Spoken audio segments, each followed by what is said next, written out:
Ya, siapa saya? Orang bule ya. Orang bule yang pertama mungkin di sini. Yang pertama ada bule di sini atau ada orang dari Australia mungkin datang. Tidak tahu, tapi nama saya adalah Pendeta Peter Dekker.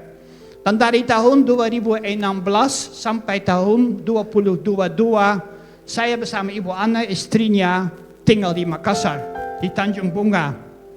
Dan tugas saya adalah dosen di STT Jafrai di Jalan Gunung Merapi. Dan saya mengajar di sana entrepreneurship untuk gereja-gereja. Tapi tahun 2022, tugas saya sudah selesai. Saya sudah tulis satu buku untuk kampus. Ada program. Dan saya bersama istri bilang, itu baik kami pulang Belanda. Pulang Belanda karena di Belanda ada 3 anak. Dan saat ini ada 8 cucu. Kami sebagai keluarga sangat diberkati oleh Tuhan. Terima kasih Tuhan. Sekarang saya di Makassar karena masih ada tugas di Makassar. Tugas saya ada menjangkau orang di daerah Takalar. Dan tahun 2017 kami mendirikan satu yayasan di sana.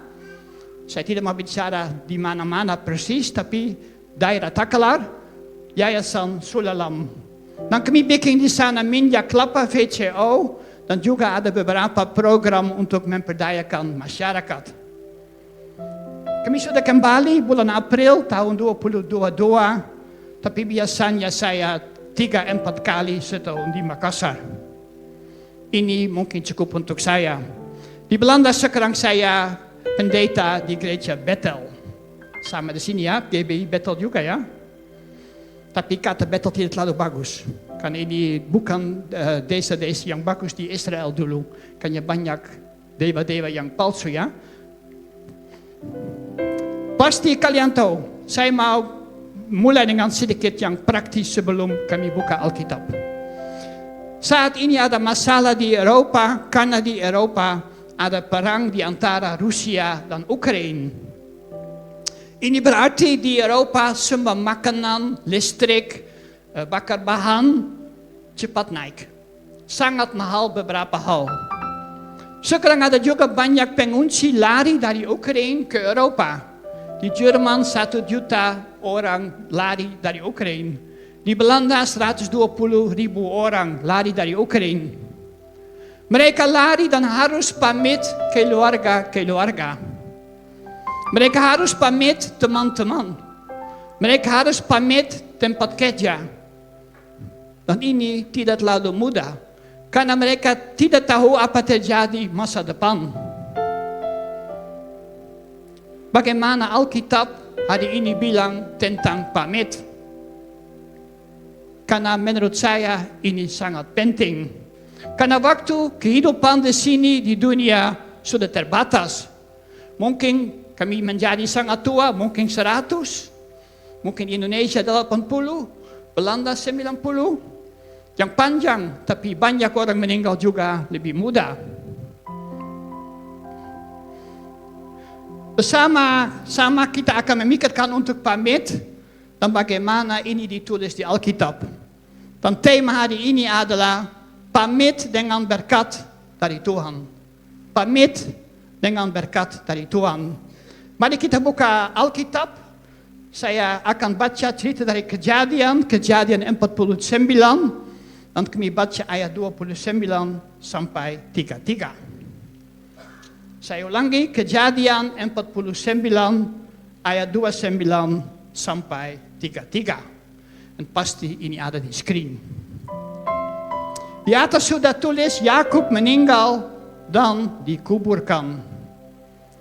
29. Kemudian berpesanlah Yakub kepada mereka, apabila aku nanti dikumpulkan kepada kaum leluhurku, kuburkanlah aku di sisi nenek moyangku dalam gua yang di ladang Efron, orang Het itu. Dalam gua yang di ladang Makpelah di sebelah timur Mamre di tanah Kanan. Ladang yang telah dibeli Abraham dari Efron, orang Het itu, untuk menjadi kuburan milik.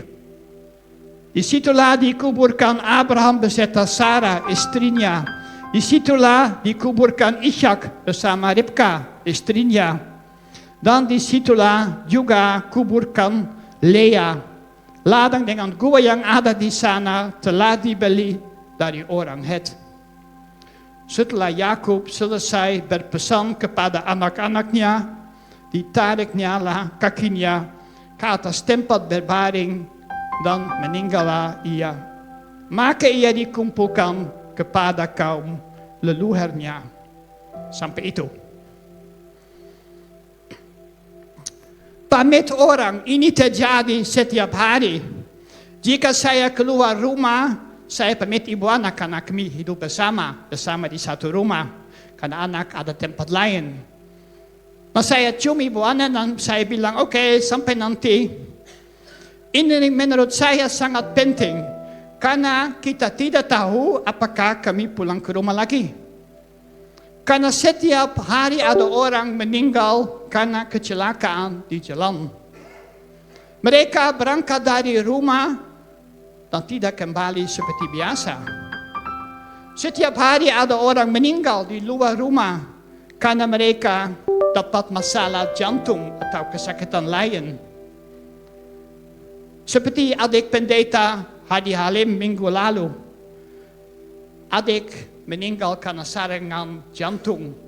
Masih muda, 56. Dia sudah jalan kaki dan jatuh dan langsung meninggal. Beliau tidak pulang ke rumah lagi. Ya, di kandungan kayu. Ini biasa. Kehidupan manusia bisa berhenti setiap saat. Dan kita tidak tahu apapun ini waktu untuk kembali ke rumah Bapa di surga. Hari ini atau besok atau minggu depan atau tahun depan. Atau mungkin masih lama jika kamu anak. Tidak tahu. Mereka pikir tidak untuk ini. Saya juga tidak pikir untuk ini. Ada juga orang pamit karena mereka berangkat dari negara lain. Seperti orang Ukraina.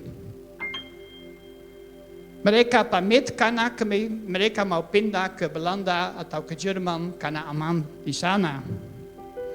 Mereka bungkus koper dan tas kecil dan lari ke Belanda, ke Eropa. Yakub ada juga pengungsi. Karena Yakub tinggal di negara Mesir.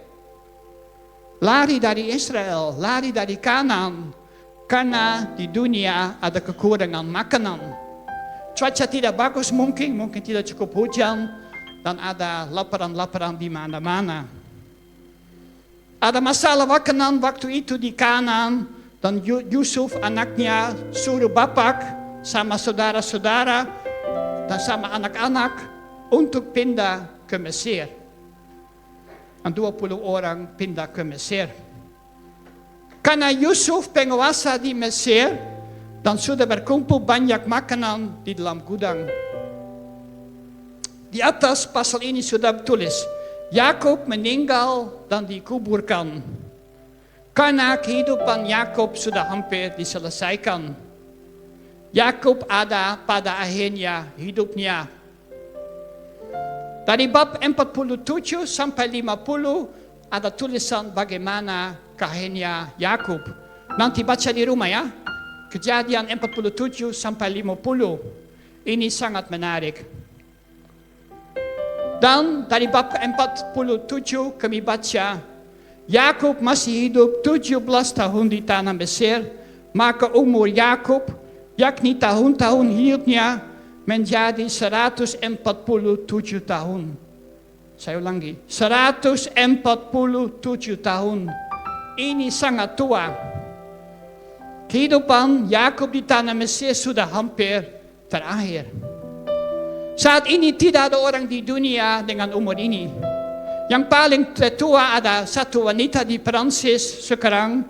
Dia sudah 118 tahun. Tidak ada orang di dunia lebih tua. Tapi Yakub 147 tahun. Dan dari bab 47 sampai 49, kami bisa baca bagaimana Yakub pamit keluarganya. Mereka datang di hadapan Bapak Yakub. Bagaimana Yakub mengucapkan selamat tinggal kepada mereka. Ini judul khotbah hari ini. Nah, saya mau pikir untuk 3 hal untuk mengucapkan selamat tinggal atau untuk pamit keluarga. Yang pertama, pamit untuk setiap hari. Yang kedua, pamit untuk periode yang lama. Yang ketiga, pamit untuk selamat tinggal jika kehidupan di dunia hampir sudah selesai. Tapi itu bukan 3 paket, nanti itu 1 paket. Saya mulai dengan hal yang satu, pamit untuk setiap hari-hari. Orang Belanda selalu bilang kepada anak-anaknya, harus pamit jika kamu berangkat dari rumah. Mengapa? Alasan adalah sangat sederhana. Kita tidak tahu apa anak-anak pulang. Minggu lalu ada anak 8 tahun meninggal karena menjelam. Dia jalan kaki di Belanda ada salju, dan dia dilihat dan salju di jalan, dan anaknya tidak lihat ada sungai. Dan dia langsung lari dari trotoar dengan salju di sungai. Dan menjelam 8 tahun. Tidak kembali ke rumah. Banyak orang meninggal karena kecelakaan.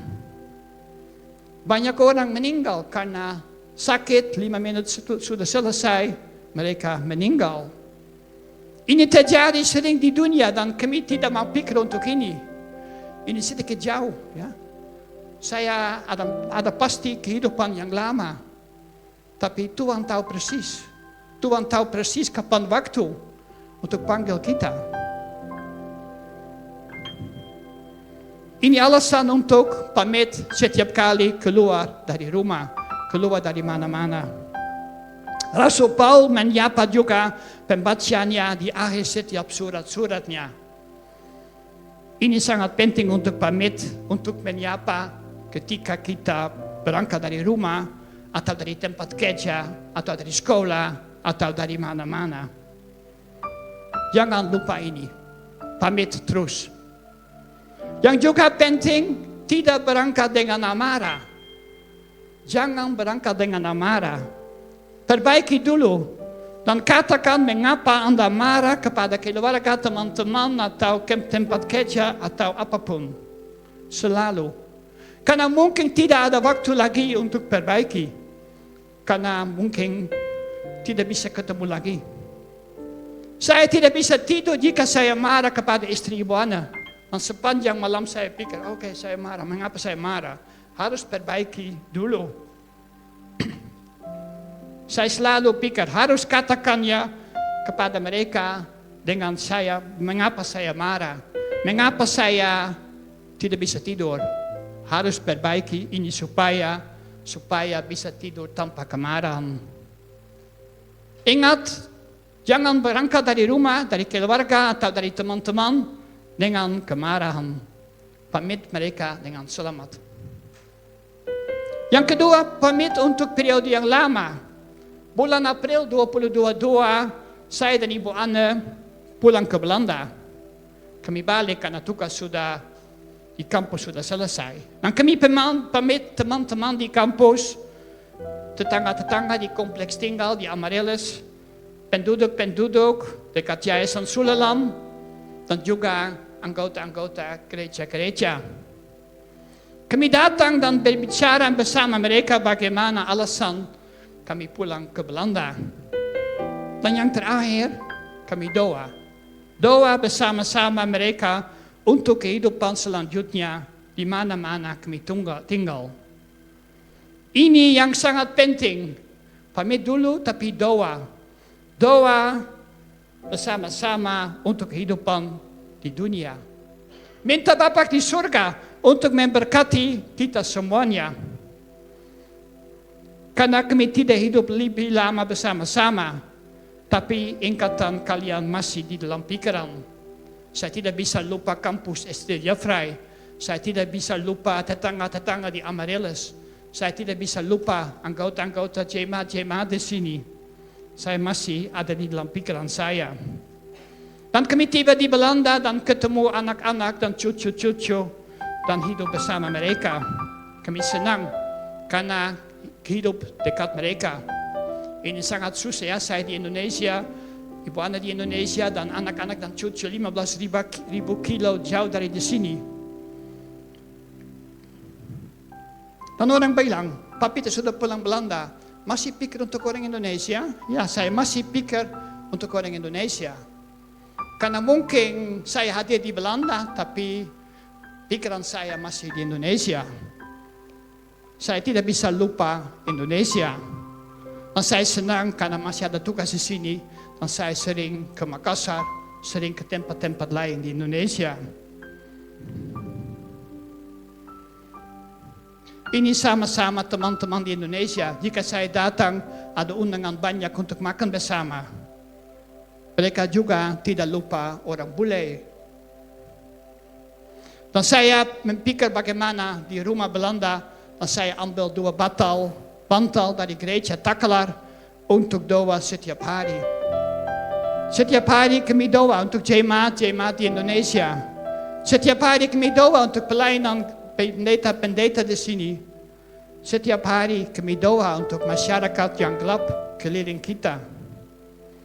Karena orang-orang keliling di sini, di Makassar, di Takalar, di mana-mana di Indonesia, banyak orang tidak kenal siapa Tuhan Yesus. Ya, mereka tahu ini Nabi Isya, tapi mereka tidak percaya Nabi Isya. Mereka masih hidup di dalam gelap, karena mereka tidak tahu, tanpa pengampunan dosa dari Tuhan Yesus, tidak ada keselamatan dari hukuman. Mereka kira, saya hidup dengan baik, saya doa 7 kali per hari. Saya sudah berziarah ke Mekah. Ini cukup. Tapi di dalam hati mereka ada ketakutan. Ketakutan untuk hukuman. Saya bicara banyak orang-orang di luar dan banyak orang sangat takut. Mereka bergumul dengan timbangan dosa dan hal yang baik. Silakan saudara-saudara doa terus untuk masyarakat. Masyarakat di Indonesia, masyarakat siapa tidak tahu siapa Tuhan Yesus. Doa terus, lebih dari 7 kali per hari. Jika kita keluar di luar keluarga teman-teman atau dari gereja, dan di dalam gereja kami doa di Belanda. Doa supaya Tuhan menyentuh hati, supaya kita tidak lupa orang-orang dari tempat tinggal asli. Mengapa mengantar semuanya dari kehidupan kepada Tuhan Yesus, kepada Allah, di hadapan Allah. Saya kembali ke pasal dari Keluaran, dari bab 49. Bapak Yakub menjadi orang tua, dan dia tahu, kehidupan saya di dunia sudah hampir selesai. Bagaimana Bapak Yakub pamit kehidupan di dunia. Ini sudah tulis di buku Alkitab, mulai dari bab 47 sampai 49. Dan kita baca dari 47, Yakub panggil anaknya Yusuf untuk datang. Dan bilang kepada Yusuf, bersumpahlah bahwa engkau akan menunjukkan kasih dan setia kepadamu. Yakub minta anak Yusuf untuk bersumpah. Bersumpah apa? Yakub minta Yusuf untuk janganlah kuburkan tubuh-tubuh Yakub di Mesir. Karena Yakub tahu, Mesir tidak ada tempat nenek moyangku. Mesir ada tempat dengan banyak dewa-dewa. Mesir ada tempat di mana iblis hadir.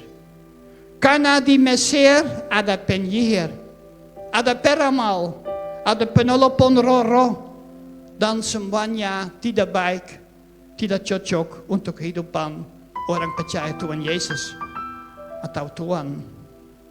Dan Yakub minta anak Yusuf untuk angkutlah tubuh Yakub dari Mesir dan kuburkanlah Yakub dalam kubur mereka di Kanan. Dan Yusuf pun bersumpah kepada bapak Yakub, Dari bab 48 kita akan baca ini. Tapi beberapa waktu kemudian mereka panggil Yusuf lagi dengan pesan, ayahmu sangat sakit, datang, silakan datang. Dan Yusuf dibawanya dua anaknya, Manasseh dan Efraim, kepada Yakub. Mereka datang dan duduklah di tempat tidurnya bapak dan opa Yakub. Apa terjadi? Yakub akan menjelaskan kehidupan bersama Tuhan kepada anaknya dan cucunya. Saya ulangi. Yakub akan menjelaskan kehidupan sama Tuhan kepada anaknya dan cucunya. Dan bagaimana kita hari ini? Kita juga menjelaskan kehidupan dengan Tuhan kepada anaknya, atau kami diam? Kami tidak bicara ini. Harus buka hati dan bicara kepada anak, kepada cucu, kepada keluarga, kepada saudara-saudara. Bagaimana Tuhan menyentuh hati. Bagaimana Tuhan sangat baik, karena Tuhan ada selalu sangat baik. Amin. Dan Yakub menjelaskan kepada mereka bagaimana Tuhan adalah sangat baik untuk Yakub. Karena ada keturunan, ada anak-anak, ada cucu-cucu. Tapi istrinya Yakub sangat mengasihi, Rahel sudah meninggal. Dia sudah dikuburkan di Efrata atau di Bethlehem. Dan sampai saat ini tanda ada seperti orang-orang keliling ke sana untuk lihat tempat di Bethlehem di mana Rahel dikuburkan. Sampai Tuhan Yesus kembali ke dunia. Dan ini sudah cukup. Dan Yakub lihat anaknya Yusuf sama dua cucu. Dan tanya, siapa ini? Menarik ya. Yakub tidak tahu siapa cucu-cucu. Tapi saya yakin ini karena Yakub tidak punya mata. Mata sudah kabur. Karena dia sudah sangat tua. Dan dia tidak bisa lihat cucu apa datang. Dan Yusuf memegang mereka kepada Yakub dengan pegang tangan mereka. Satu cucu kiri, Yakub di sini, satu kiri, satu anak kanan. Dan Yakub mengulurkan tangan kanannya dan meletakkannya ini di atas kepala Efraim, cucu yang bungsu. Dan tangan kiri di atas kepala Manasseh, cucu yang sulung. Ini menarik karena Yakub salah meletakkannya tangannya. Karena biasanya tangan yang kanan ada di atas kepala yang sulung. Dan tangan yang kiri ada di atas yang bungsu. Kita tahu ini dari cerita Esau dan Yakub. Karena di cerita ini juga tangan diganti untuk menerima berkat dari ayah.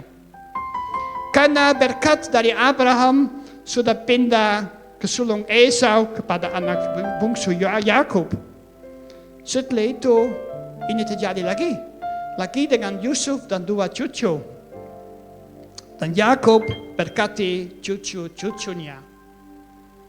Dan Yakub bilang, saya akan meninggal, tetapi Tuhan selalu ada bersama kamu dan membawa kamu kembali ke negeri nenek moyangku. Setelah itu mereka Yakub memanggil anak-anaknya dan berkat semua anak-anak. Akhirnya ada satu perintah kepada semuanya anak-anaknya. Aku nanti kumpulkan kepada kaum leluhurku. Kuburkanlah aku di sisi nenek moyangku dalam gua yang dibelikan dari Efron orang Het. Di sana sudah dikuburkan Abraham beserta Sarah, istrinya. Disitulah sudah dikuburkan Ishak bersama Rebka, istrinya. Dan disitulah juga kuburkan Leah, istrinya yang pertama dari Yakub. Ini ladang dengan gua yang ada di sana telah dibeli oleh orang Het. Setelah pesan Yakub kepada anak-anaknya kami baca, Yakub ditariknya kakinya ke atas tempat berbaring dan meninggal. Maka ia dikumpulkan kepada kaum leluhurnya. Jemaat ini terjadi nanti untuk semua hadir di sini. Kami juga pasang kaki di atas tempat tidur dan meninggal. Dan kita tidak tahu apa waktu ini. Mungkin sebentar, mungkin hari siang, hari sore, mungkin malam. Hati-hati dengan kehidupan. Harus bikin semua baik dengan Tuhan.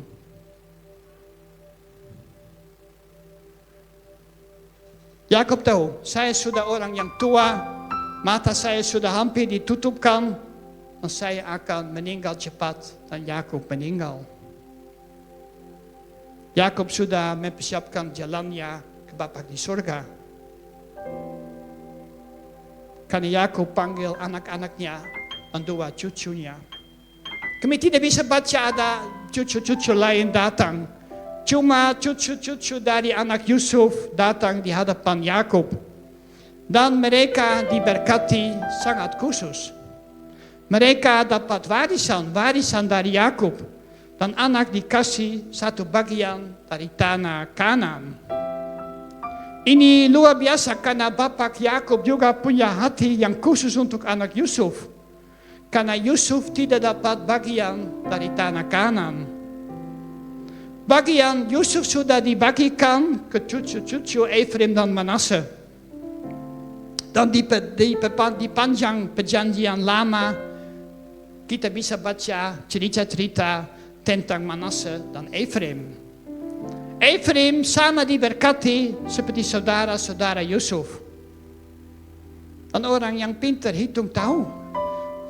Saat ini mereka adalah nenek moyang bangsa Israel. Tapi ada 12 anak dan 12 bagian. Bagaimana? Karena 13 orang dapat warisan. Tapi anak Lewi tidak dapat warisan. Karena tugas Lewi adalah melayani untuk Tuhan. Dan warisan Yakub dibagikan oleh 2 cucu. Siapa tahu semua anak-anak Yakub. Saya baca ini karena susah untuk menghafal. Mungkin orang Indonesia lebih pintar menghafal dibandingkan orang Belanda. Karena di Belanda tidak ada sistem menghafal di sistem pendidikan. Tapi di sini ini sangat penting. Anak-anak Yakub. Yang pertama Ruben. Yang kedua Simeon, yang ketiga Lewi, yang keempat Yehuda, yang kelima Dan, yang keenam Naftali, yang ketujuh Gad, yang kedelapan Asher, yang kesembilan Isasyar, yang ke-10 Zebulon, yang ke-11 Yusuf, tapi warisan dibagikan oleh cucu-cucu dan anak laki-laki yang bungsu Benyamin. Tapi ada juga satu perempuan. Siapa tahu nama perempuan dari Yakub? Siapa tahu? Apa nama? Nama perempuan dari Yakub? Dina, bagus. Ibu pendeta tahu ya? Pintar ya? Ya, istrinya yang pertama, dia dilahirkan oleh Leah, istrinya yang pertama dari Yakub. Di dalam daftar keturunan anak-anak Yakub dari Keluaran 1, nama Dina tidak muncul. Nama Dina berarti menghakimi atau memerintah. Ini hampir sama dengan nama artinya Dan, anak yang kelima. Dan orang mungkin tanya, mengapa Yusuf tidak dapat warisan? Karena Lewi ada tugas yang khusus untuk Tuhan, tapi mengapa bagian warisan ke cucu-cucu? Alasan ini Yusuf ada fokus untuk Mesir. Karena ada tugas besar di Mesir. Dan dia tidak pindah kembali lagi ke Kanaan. Dan anak-anak Yusuf, Efraim dan Manasseh fokus untuk menjadi suku-suku Israel. Yang luar biasa karena jika Yusuf dapat lebih banyak anak, mereka tidak dikasih warisan. Karena warisan dari Yakub khusus untuk Efraim dan Manasseh. Efraim dan Manasseh seperti diadopsikan oleh opa sebagai anak-anak. Mereka berkat oleh opa Yakub. Berkat. Ini poin yang kedua. Ketika kita sakit atau orang menjadi orang tua, atau kehidupan di dunia sudah cepat selesai, atau sehari-hari atau seminggu-minggu, berkat keluarga, Berkat mereka dengan berkat dari Tuhan. Di Belanda banyak orang tanya, Pak Peter, saya tidak boleh berkat keluarga. Karena saya bukan pendeta. Tapi Yakub berkat keluarga, Yakub juga pendeta? Tidak. Ini bisa untuk manusia, untuk berkat keluarga dengan berkat dari Tuhan. Ini lebih penting dibandingkan mereka kasih uang, atau kasih warisan, atau kasih ladang. Karena manusia tidak bisa hidup tanpa berkat dari Tuhan. Karena berkat dari Tuhan adalah yang terpenting di kehidupan. Jika kita dapat berkat dari Tuhan, kita sangat diberkati. Mengapa? Ada beberapa hal. Tuhan berkat kita dari cinta. Roma 8 ayat 32, ya, yang tidak menyayangkan anaknya sendiri, tetapi yang menyerahkannya bagi kita semua. Bagaimanakah mungkin ia tidak mengaruniakan segala sesuatu kepada kita bersama dengan dia? Tuhan ingin memberi kita segala hal dari cinta. Ini keinginan Tuhan. Yang kedua, kita semua ingin dan butuh hubungan dari Tuhan. Kita tidak bisa minta berkat tanpa relasi, tanpa ada hubungan dengan Tuhan. Kita harus cari Tuhan dan kerajaannya. Bukan di akhir kehidupannya, mulai hari ini. Cari Tuhan. Doa, minta Tuhan untuk berkat. Hidup sama Tuhan. Dari Matius 6 ayat 33. Tetapi carilah dahulu kerajaan Allah dan kebenarannya, maka semuanya itu akan ditambahkan kepadamu. Kita diwajibkan selalu mencari kerajaan Allah. Dan kerajaan Allah mulai di dunia saat ini. Dan Tuhan ingin berkat kita semua dengan berkat-berkat. Yang ketiga, berkat dari Tuhan tidak berarti semuanya hal-hal ada yang baik. Di kehidupan manusia selalu ada masalah dan bergumul. 12 rasul dipukul dan dibunuh. Ini bukan kehidupan mereka dengan semuanya yang baik. Seperti kehidupan Paulus, dan saya akan baca ini dari 2 Korintus 11, ada juga di screen sebentar. Karena kehidupan Paulus juga sering ada masalah. Seperti Paulus tulis di dalam 2 Korintus 11 ayat 24. 5 kali aku disesa orang Yahudi. Setiap kali 40 kurang 1 pukulan. 3 kali aku didera. 1 kali aku dilempari dengan batu. 3 kali mengalami karam kapal. Sehari semalam aku terkatung-katung di tengah laut. Dalam perjalananku, aku sering diancam bahaya banjir dan bahaya penyamun. Bahaya dari pihak orang-orang Yahudi dan dari pihak orang-orang bukan Yahudi. Bahaya di kota, bahaya di padang gurun, bahaya di tengah laut, dan bahaya dari pihak saudara-saudara palsu.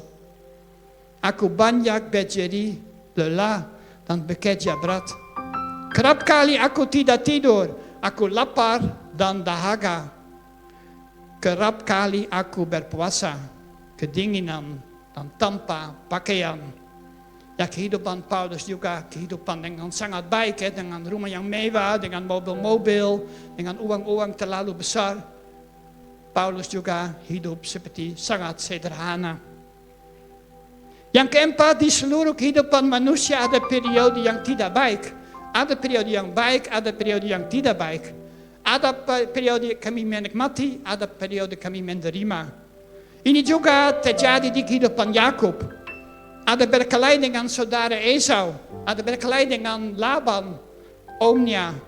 Ada kesakitan karena Yakub berjuang sama Tuhan. Ini juga di kehidupan Yusuf. Yusuf sudah dibuang di tempat sumur, di dalam penjara. Ada masalah dengan istri Potifar dan lain-lain.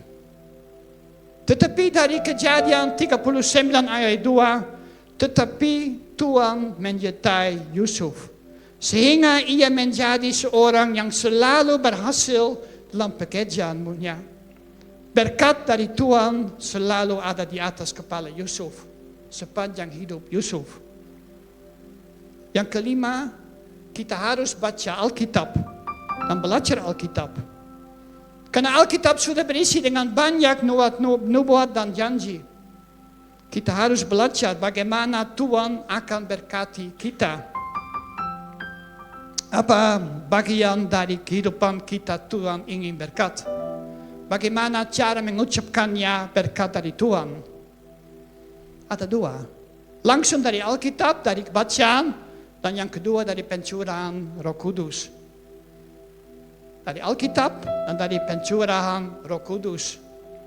Dari Efesus 1 ayat 3, terpujilah Allah dan Bapa Tuhan kita Yesus Kristus yang dalam Kristus telah mengaruniakan kepada kita segala berkat rohani di dalam surga.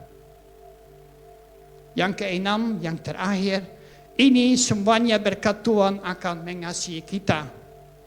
Tetapi satu hal yang tidak bicarakan. Satu hal saya harus bicarakan juga. Karena ada masalah dosa-dosa kita. Dosa-dosa kita mencegah berkat dari Tuhan. Kita harus mengakui setiap hari dosa-dosa kita kepada Tuhan Yesus. Bicara, doa. Tuhan, saya sudah orang sangat salah. Tuhan, silakan bantu saya. Karena saya tidak bisa hidup tanpa dosa, tanpa bantuan dari Tuhan. Seperti Yakobus bilang di Yakobus 5 ayat 16. Karena itu hendaklah kamu saling mengaku dosamu dan saling mendoakan supaya kamu sembuh. Karena Tuhan Yesus ingin kami hidup di dalam kekudusan, bukan di dalam kedosaan. Jika kita punya kehidupan yang kudus, Tuhan ingin berkat kita. Bukan setiap hari, tetapi setiap saat kami hidup di dunia. Sampai hari yang terakhir, kita hidup di sini di dunia. Dan Tuhan memanggil kita untuk pulang ke surga. Karena di surga ada rumah yang mewah, yang paling cantik. Kita tidak bayangkan bagaimana rumah ini. Dan di sana semua baik. Pasti ada cukup makanan, pasti ada cukup minuman. Dan semua setiap hari kami bisa menyanyi sama Tuhan, memuji Engkau. Ya Yakub tahu, saya orang tua, mata saya sudah tutup, kaki saya tidak bisa jalan. Waktu sudah datang untuk berangkat ke rumah Bapa di surga. Dan di ayat 33, ditariknya Allah kakinya ke atas tempat berbaring dan meninggallah ia. Maka ia dikumpulkan kepada kaum leluhurmu. Apa kita belajar hari ini? Selalu pamit jika berangkat dari rumah, meminta atau tahu waktu kehidupan saya sudah diselesaikan. Dan saya dipanggil untuk kembali ke Bapa di surga. Pamit terus di mana-mana kalian hadir. Yang kedua, pamit tidak bisa jalan tanpa doa. Doa untuk keluarga, doa untuk masyarakat, doa untuk teman-teman, doa untuk orang yang tertinggal. Doa terus untuk mereka. Doa terus supaya mereka kembali ke rumah dengan aman. Yang ketiga, selalu berkat keluarga. Teman-teman dan orang yang tertinggal dengan berkat dari Tuhan. Karena Tuhan ingin kami sama-sama ada kehidupan dengan baik. Dengan banyak berkat-berkat. Dan pasti ada bergumul, pasti ada kehidupan di sini di dunia sangat sulit. Tapi terakhirnya semuanya hadir di sini tahu saya sudah berkat oleh Tuhan Yesus. Saya sudah berkat oleh Tuhan Yesus. Ulangi. Saya sudah berkat oleh Tuhan Yesus. Karena dia hidup dan dia meninggal di kayu salib untuk saya.